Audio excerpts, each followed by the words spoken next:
মিরপুর ১০ নম্বরের এই রাস্তাটি গেল বছরও কাটা হয়েছিল জুন মাসে। তখন বসেছিল ওয়াসার পানির লাইন। বছর না যেতেই তাহলে কেন আবার খোঁড়াখুঁড়ি? জানা গেল এবার বসানো হচ্ছে তিতাস গ্যাসের সংযোগ। এর মাঝেও আরও দুবার এলাকার রাস্তা কাটা হয়েছিল Suarez R optical fibre line বসাতে।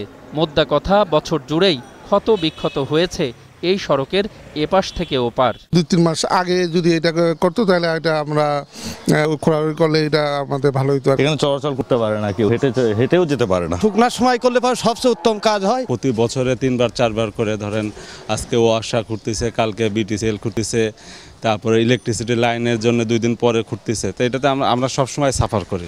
সংস্কার আর নতুন লাইন বসাতে খোঁড়াখুঁড়ি চলছে মোহাম্মদপুর, তেজগাঁও, বিজয় সরণি, 7 রাস্তা, যাত্রাবাড়ি সহ আরও সব এলাকা।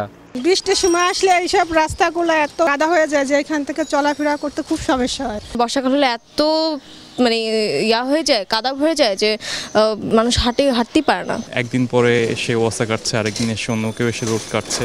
এভাবে বিচ্ছিন্নভাবে না কেটে একসাথে করে সবাই মিলে যৌথভাবে রোডগুলো ঘুরে কোনো একটা সিস্টেমেটিক ওয়েতে আগায়, তাহলে পরে মনে হয় যে সবার জন্যই ভালো হয়। বিদেশে আমরা যতটুকু জানি যে এটা একবারে হয়ে যায়, কিন্তু এরা এটা দেখার পরেও কেন যে আমাদের দেশে এই জিনিসটা হচ্ছে না? 2 বছর 3 বছর পরে একবারে সব যারা আছে এই সংস্থা, এরা একবারে কাজ শেষ করুক, শেষ করে নিয়ে একবারে বেরিয়ে চলে আসুক। রাস্তা করে যাচ্ছে, দেখা যাচ্ছে যে 1 মাস পরেই আবার এখানে পানির সমন্বয়হীনতার কারণে আমাদের প্রচুর আর্থিক লস হচ্ছে। প্রতি বছর বর্ষার আগেই কেন রাস্তা কাটাকাটি, আর কেনই বা সেবা প্রতিষ্ঠানগুলোর মধ্যে নেই কোনো সমন্বয়? কোনো ক্ষেত্রে আমাদের সমন্বয়ের অভাব না, সমন্বয় করেই প্রত্যেকটা কাজ করা হয়। কিন্তু আপনি যদি বলেন যে তিতাস গ্যাসের রাস্তা কাটার সময় তিতাস গ্যাস আর বিদ্যুৎ একসাথে কাটে না কেন, সমন্বয় হবে, এটা ভুল। সমন্বয়ই আছে, সমন্বয় করেই তারা ঠিক করেছে যে একজন আগে করবে, পরের জন করবে।